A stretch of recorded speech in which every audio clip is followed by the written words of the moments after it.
இந்த பொறப்பு தான் நல்ல ருசிச்சு சாப்பிட கிடைச்சது.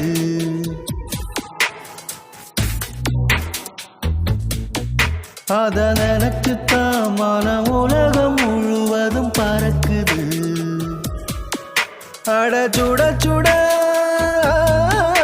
அட சுட சுட அந்த மதுர மல்லிப்பூ இட்லியே